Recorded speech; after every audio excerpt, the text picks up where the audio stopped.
여기는 스페인 바르셀로나 공항입니다. 활주로에 착륙한 대한항공 여객기에서 승객들이 내리고 있습니다. 짐 끄는 소리, 발걸음 소리, 각국의 언어가 뒤섞인 웅성거림으로 가득한 입국 심사대. 그런데 이곳에서 지금 놀라운 광경이 펼쳐지고 있습니다. 한 아시아 여성이 갑자기 추가 심사실로 불려갔는데요. 입국 심사관이 던진 질문이 다소 특이합니다. 경부선 출발역이 어디죠? 자갈치 시장은 어느 도시에 있나요? 인순이의 직업은 무엇인가요? 왜 스페인 공항에서는 한국 여권을 들고 있는 한국인에게 이런 질문을 하는 걸까요? 그 뒤에 숨겨진 충격적인 진실, 지금 바로 만나보겠습니다. 안녕하세요. 스페인 바르셀로나 대학에서 유학 중인 엠마입니다. 최근 제가 겪은 놀라운 이야기를 들려드리려고 해요. 그 이야기를 시작하기 전에 제가 어떻게 한국과 인연을 맺게 되었는지부터 말씀드릴게요. 제가 처음 한국이라는 나라에 매료된 것은 고등학교 시절이었어요. 우연히 접한 사랑의 불시착과 미스터 선샤인 같은 한국 드라마에 푹 빠져버렸거든요. 드라마 속 멋진 배우들의 대사를 따라하면서 한국어를 독학하기 시작했고, 대학에 입학한 후에는 본격적으로 한국어 공부에 매진했습니다. 놀랍게도 1년이 채 되지 않아 한국인들과 일상적인 대화가 가능할 정도로 실력이 늘었어요. 그러던 중 운명처럼 찾아온 기회, 한국으로의 교환학생이었죠. 수많은 지원자들과의 치열한 경쟁을 뚫고 합격 통지를 받았을 때의 그 설렘과 기쁨은 아직도 생생합니다. 한국에서 보낸 2학기 동안 저는 교환학생 교류 동아리에서 활동하며 소중한 인연을 만났어요. 바로 민서였죠. 처음 만났을 때가 떠오르네요. 영어로 조심스레 대화를 시작하던 민서가 제가 한국어를 할 줄 안다는 걸 알았을 때 동그란 눈으로 놀라워하던 그 표정이 아직도 눈앞에 선합니다. 저희는 마치 오랜 친구처럼 금세 가까워져서 매일같이 맛집을 찾아다니고 캠퍼스 곳곳을 누비며 즐거운 추억을 쌓았어요. 민서는 외교관을 꿈꾸는 정치외교학과 학생이었어요. 학업에 대한 열정도 남달랐지만 그 이상으로 세상을 바라보는 눈이 특별했죠. 세상을 경험하고 치열하게 토론하면서 외교를 배우라는 교수님의 조언을 들은 뒤로는 더욱 적극적으로 다양한 국적의 교환학생들과 교류했고, 그러다 자연스럽게 스페인에 관심을 갖게 되었어요. 저는 민서의 스페인 교환학생 준비를 열심히 도와주었습니다. 민서는 결국 제가 다니는 바르셀로나 대학교의 교환학생이 되었답니다. 제가 한국에서의 교환학생 생활을 마치고 스페인으로 돌아가게 되는 시점에 이번엔 민서가 스페인으로 오게 된 거예요. 마치 하늘이 맺어준 운명처럼요. 그렇게 저희는 같은 비행기를 타고 스페인 바르셀로나에 도착했어요. 공항에서의 특별했던 입국 심사는 그때까지만 해도 단순한 해프닝이라고만 생각했죠. 하지만 나중에야 그 의미를 깨닫게 되는 일을 겪게 될 줄은 꿈에도 몰랐어요. 민서의 첫 스페인 생활을 위해 가장 시급했던 건 숙소 문제였어요. 제가 한국에서 교환학생으로 지낼 때는 학교 기숙사가 있어서 편했는데, 안타깝게도 바르셀로나 대학은 이미 기숙사 신청이 마감된 후였거든요. 그래서 민서와 함께 집을 알아보기 시작했는데 이게 만만치 않았어요. 한국처럼 전세 개념이 없는 스페인에서는 월세가 기본인데 아파트나 원룸의 월세가 너무 비쌌습니다. 최근 몇 년 사이 바르셀로나는 심각한 주거난을 겪고 있어서 평균적으로 월급의 56%가 집세로 나간다고 하는 통계를 체감할 수 있었어요. 결국 현실적인 대안으로 여러 명이 함께 사는 쉐어하우스를 알아보기로 했습니다. 집을 둘러보면서 저는 충격의 연속이었어요. 한국에서 교환학생으로 지냈을 때의 기억이 계속 떠올랐거든요. 서울의 작은 원룸에서 경험했던 것들이 얼마나 대단했는지를 이제야 실감하게 된 거죠. 예를 들어, 한국의 원룸에서는 스마트폰 하나로 모든 게 해결됐어요. 디지털 도어락으로 문을 열고 집안 온도를 조절하고 택배 알림을 받고 심지어 공과금 납부까지. 우리 스페인 사람들은 상상도 못할 일들이 그곳에서는 일상이더라고요. 반면 제가 사는 바르셀로나는 솔직히 말씀드리면 많이 뒤처져 있어요. 엘리베이터도 없는 오래된 건물이 대부분이고 에어컨 설치는 세입자가 직접 해야 해요. 더 놀라운 건 아직도 집주인이 매달 직접 방문해서 현금으로 월세를 받아간다는 거예요. 저는 제 고향으로 돌아왔지만 마치 타임머신 타고 과거로 온 것만 같았습니다. 하지만 주거 환경의 차이는 우리가 마주하게 될 더 큰 문제의 시작에 불과했어요. 제가 개인적인 일정으로 동행하지 못하는 날, 민서가 혼자 집을 보러 갔다가 예상치 못한 일을 겪게 된 거예요. 그날 저녁 민서의 표정이 평소와는 달랐어요. 뭔가 불편한 일이 있었다는 게 한눈에 보였죠. 처음에는 단순히 언어 문제로 힘들었나 싶었어요. 스페인어가 아직은 조금 서툰 민서가 집주인과의 소통에서 어려움을 겪었을 거라 생각했거든요. 하지만 민서의 이야기는 제 예상과는 전혀 달랐어요. 쉐어하우스를 구하러 갔는데 집주인이 처음부터 노골적으로 적대적인 태도를 보였다는 거예요. 그런데 더 놀라운 건 민서가 자신이 한국인이라고 밝히는 순간 그들의 태도가 완전히 바뀌었다는 사실이었죠. 알고 보니 그들은 민서를 중국인으로 오해했던 거예요. 이 이야기를 들으며 저는 최근 우리 도시에서 일어나고 있는 여러 문제들이 떠올랐어요. 민서에게 그 배경을 설명해 주어야 했습니다. 민서의 경험을 듣고 나니 제가 바르셀로나 현지인으로서 늘 고민하던 문제가 떠올랐어요. 우리 도시가 겪고 있는 관광객 문제에 대해 민서에게 설명해 주어야 할 것 같았습니다. 사실 바르셀로나는 지금 심각한 관광객 문제를 겪고 있어요. 우리에게 이 도시는 삶의 터전이지만 전 세계 사람들에게는 꿈의 관광지거든요. 매년 9천만 명이 넘는 관광객이 찾아오면서 도시의 모습이 크게 바뀌었어요. 특히 밤이 되면 상황이 더 심각해져요. 관광객들이 거리에서 파티를 벌이고 새벽까지 노래를 부르죠. 주민들이 항의해도 소용없어요. 그들에게 이곳은 그저 잠깐 즐기다 떠나는 놀이터일 뿐이니까요. 쓰레기 문제는 더 심각해요. 아침이면 거리가 온통 쓰레기로 뒤덮여 있죠. 작년 여름에는 정말 믿기 힘든 일이 벌어졌어요. 참다 못한 주민들이 물총을 들고 거리로 나와 시위를 벌였거든요.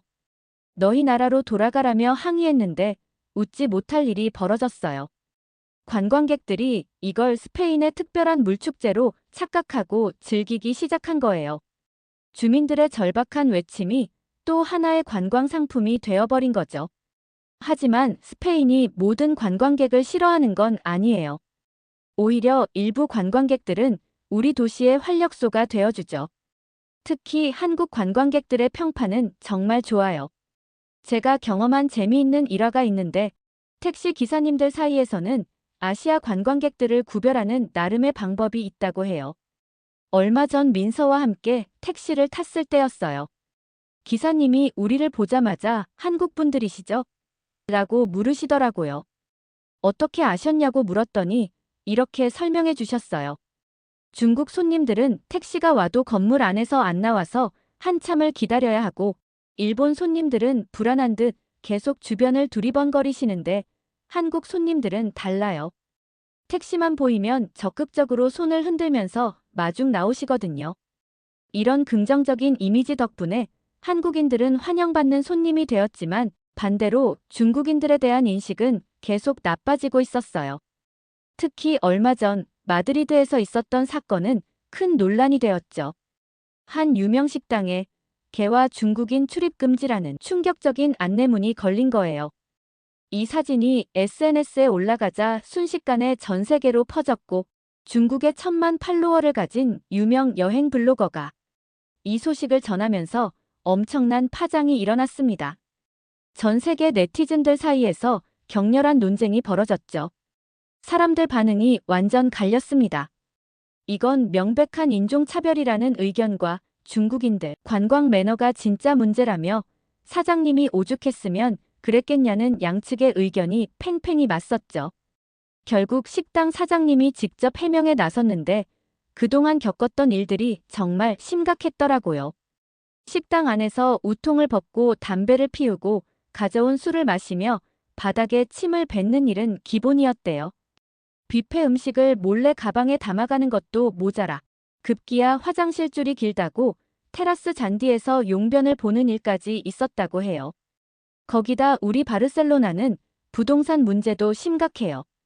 중국 자본이 무분별하게 부동산을 매입하면서 집값이 천정부지로 치솟았거든요. 한국의 제주도가 겪었던 문제와 비슷하다고 해요. 코로나 사태까지 겪으면서 이런 부정적인 감정이 더욱 커진 거죠. 민서는 이런 이야기를 듣고 나서야 처음 집을 구할 때 받았던 차가운 시선을 이해할 수 있었대요. 다행히도 민서는 좋은 쉐어하우스를 구했고 미국인과 프랑스인 룸메이트들과도 잘 지내게 되었어요.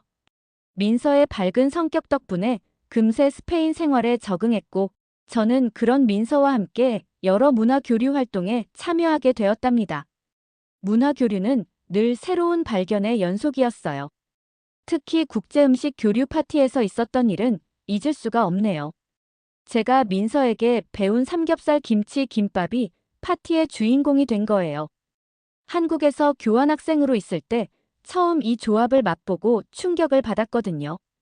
삼겹살의 고소한 맛, 김치의 깊은 맛, 쌈장의 감칠맛이 어우러진 황금 비율의 조화라니. 스페인 사람들도 이 맛에 빠져들 거라 확신했어요. 역시나 반응은 폭발적이었어요. 특히 프랑스 요리를 전공하는 제 친구 마리아의 반응이 인상적이었죠. 한 입 베어 물더니 이건 단순한 음식이 아니야, 과학이야. 라며 흥분된 목소리로 분석을 시작하더라고요. 삼겹살의 녹진한 기름맛을 김치의 발효 성분이 중화시키고 쌈장이 전체적인 맛의 균형을 잡아준다나요. 마리아다운 전문적인 평가였죠. 그 후로 마리아의 집에서 열리는 모든 저녁 모임에는 반드시 김치가 올랐어요. 코로나 시기에는 김치의 효능이 알려지면서 바르셀로나의 여러 마트에 김치 코너가 생기기도 했죠. 한국 문화가 이렇게 자연스럽게 스며들 수 있다는 게 신기했어요. 하지만 모든 것이 순조롭지만은 않았어요. 한 달 정도 지났을 때 민서에게서 뜻밖의 연락이 왔습니다. 루카스라는 학생에 대해 물어보더라고요. 루카스는 우리 학교에서 꽤 유명한 인물이에요. 교환학생들을 위한 하우스 파티를 자주 여는 것으로 알려져 있죠. 저도 한국 가기 전에 몇 번 참석했었는데 늘 즐거운 분위기였어요. 민서는 친구들이 루카스의 파티에 초대했다며 특히 거기 항상 오는 한국인 남학생 얘기를 들었다고 했어요. 타지에서 같은 한국인을 만날 수 있다는 게 반가웠나 봐요. 저는 당연히 가보라고 추천했죠. 그런데 몇 주 뒤 이상한 일이 벌어졌어요. 민서가 벌써 여러 번 파티에 갔는데 그 한국인 남학생이 민서가 오는 날만 되면 참석을 안 한다는 거예요. 마치 의도적으로 피하는 것 같다고 했죠. 저는 그저 우연일 거라며 민서를 안심시켰지만 뭔가 석연치 않은 느낌이 들었어요. 그러다 며칠 뒤 더 심각한 일이 벌어졌어요. 민서가 평소와 다르게 울상이 된 얼굴로 찾아온 거예요. 그 한국인 남학생의 이름이 이찬욱이라는데 그의 무례한 행동 때문에 친구들 사이에서 한국에 대한 안 좋은 이야기가 퍼지고 있다는 거였죠. 시끄럽게 떠들고 남의 말을 무시하고 여학생들에게 불필요한 신체 접촉을 시도하는 등 그의 행동은 모두를 불편하게 만든다고 했어요. 더 큰 문제는 이런 행동들이 마치 한국의 문화인 것처럼 오해받고 있다는 거예요.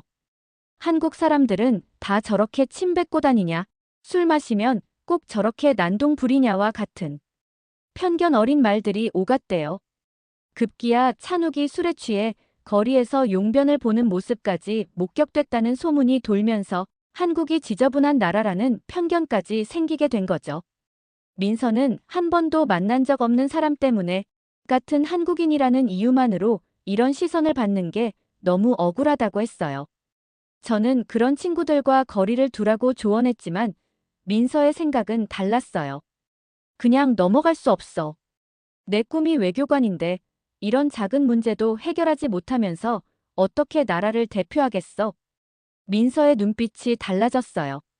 그동안 보지 못했던 강단 있는 모습이었죠. 저는 그때 이 상황이 단순한 오해를 넘어 뭔가 더 큰 문제로 이어질 것 같은 불길한 예감이 들었어요. 민서의 말에 일리가 있다고 생각해서 저는 함께 루카스의 파티에 가보자고 제안했어요. 찬욱이 모르게 깜짝 방문하는 걸로 계획을 세웠죠. 이틀 뒤, 저희는 파티장에 도착했어요. 민서와 갈등이 있었던 친구들이 우리를 힐끗거리며 수군거리는 모습이 보였지만 저희는 개의치 않았어요.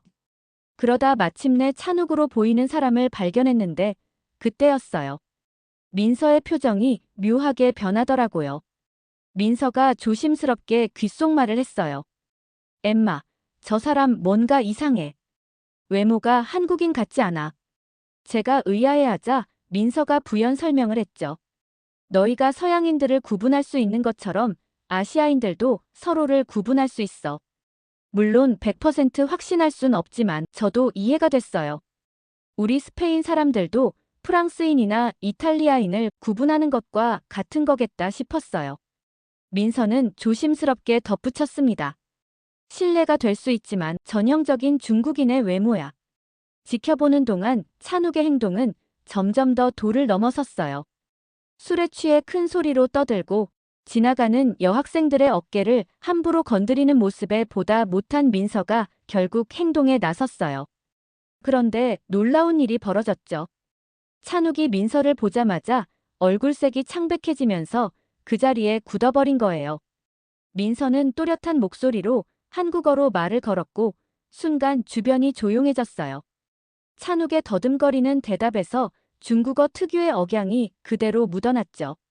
민서가 다시 한국어로 내가 파티에 올 때마다 내가 없어서 너무 아쉬웠어라고 말하자 찬욱은 무슨 말인지 이해하지 못한다는 듯 멍한 표정을 지었어요. 상황이 긴박하게 돌아갔어요. 민서가 스페인어로 이 사람은 한국인이 아니야라고 선언하자 찬욱이 폭발적으로 반응했죠. 내가 왜 거짓말을 하겠어? 상식적으로 생각해봐도 알 거 아냐? 대국 사람인 내가 미쳤다고 국적까지 속여가면서 소국 사람 흉내를 내겠어? 라며 소리를 질렀어요. 그때 저는 좋은 생각이 났어요. 모든 교환학생들은 6개월 이상 체류 시 의무적으로 외국인 거주증을 발급받아야 하거든요. 거주증이나 휴대폰만 확인해도 진실을 알 수 있을 것 같았어요. 보통 유학생들은 휴대폰을 자국어로 설정해 놓는다는 것을 알고 있었거든요. 그리고 거주증에는 국적이 명시되어 있으니까요. 민서도 같은 생각을 한 듯 했어요. 그럼 간단하게 해결하자. 거주증이나 휴대폰을 보여줘. 내가 틀렸다면 내가 100번 사과하고 다시는 파티에 나오지 않을게. 순간 파티장의 모든 시선이 둘에게 집중됐어요. 그때 예상치 못한 반전이 일어났죠. 찬욱의 중국인 친구가 갑자기 테이블 위에 지갑을 낚아채며 외쳤어요. 야, 너 거주증 여기 있잖아. 찬욱이 말리기도 전에 거주증이 공개됐고 거기에는 분명히 리즈창이라는 중국 이름이 적혀 있었습니다. 순간 파티장이 숨죽인 침묵에 빠졌어요. 그 순간 제 머릿속에서 퍼즐 조각이 맞춰지듯 한 장면이 선명하게 떠올랐어요. 바로 몇 달 전 민서와 함께 스페인에 처음 도착했던 날의 일이었습니다. 공항 입국 심사대. 수많은 여행객들 사이에서 저희는 나란히 줄을 서 있었어요. 그때 우리 앞에 있던 아시아 여성이 갑자기 추가 심사실로 안내되는 모습을 보았죠. 민서가 의아한 듯 저에게 속삭였어요. 저 사람 왜 저기로 가는 거지? 잠시 후 저희 차례가 됐어요. 제 심사는 일상적인 질문들로 빠르게 끝났지만 민서의 차례가 되자 분위기가 달라졌습니다. 심사관의 눈빛이 날카로워지더니 특이한 질문들이 이어졌어요. 경부선 출발역과 종착역이 어디죠? 자갈치 시장은 어느 도시에 있나요?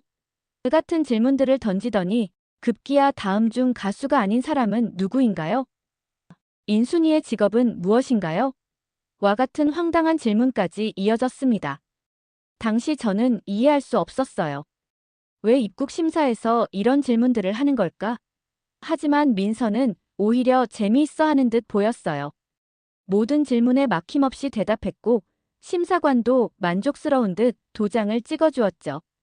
나중에 알게 된 사실이지만 그날 별도 조사실로 불려갔던 여성은 한국 여권을 소지했음에도 서울 어느 구에 사시냐는 간단한 질문에도 답하지 못했다고 해요. 결국 위조 여권을 사용한 중국인으로 밝혀졌다고 합니다. 이제야 모든 게 이해가 됐어요.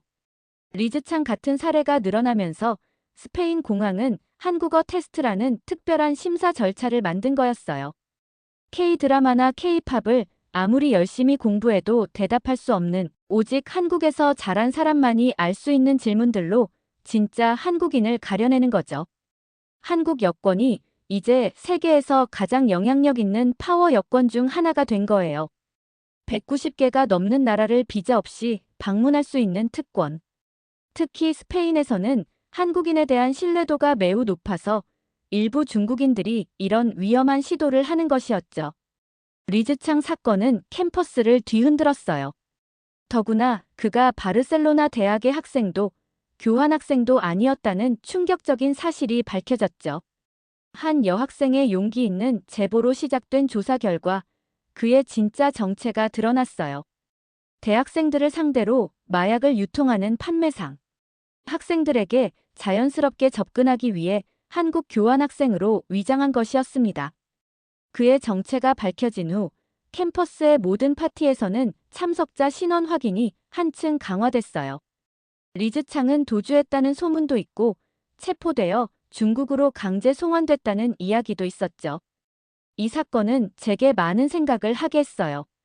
처음에는 불편하게만 느껴졌던 공항의 특별 심사가 역설적이게도 이제는 한국이라는 나라의 특별한 위상을 보여주는 증거처럼 느껴졌으니까요. 동시에 리즈창 같은 사람들 때문에 이런 절차가 필요하다는 현실이 안타깝기도 했습니다. 리즈창 사건 이후 캠퍼스의 분위기가 완전히 바뀌었어요. 민서에 대한 오해는 말끔히 풀렸고 오히려 이 사건은 한국이라는 나라에 대한 새로운 관심을 불러일으켰습니다. 친구들은 이제 단순한 호기심을 넘어 어떻게 이 작은 나라가 이렇게 큰 영향력을 가질 수 있게 되었는지 진지하게 묻기 시작했어요. 당연히 제가 설명해 주었죠. 한국의 반도체가 세계 시장의 60%를 차지하고 있다는 것, 조선 산업이 세계 1위라는 것, 그리고 이 모든 것이 불과 70년 만에 이루어졌다는 사실을요. 친구들은 깊은 감명을 받은 듯 했어요. 한국에서 교환학생으로 지냈던 제 경험은 더욱 생생한 증거가 되어 주었죠. 스마트폰으로 모든 것이 해결되는 편리함, 늦은 밤에도 안전한 거리, 세계 최고 수준의 의료 서비스까지. 친구들은 제 이야기를 들으며 연신 감탄했어요. 특히 한국의 디지털 혁신은 우리 스페인 친구들에게 큰 충격이었어요. 아직도 현금 결제가 익숙한 우리에게 스마트폰 하나로 모든 것이 해결되는 한국의 모습은 마치 SF 영화의 한 장면 같았거든요.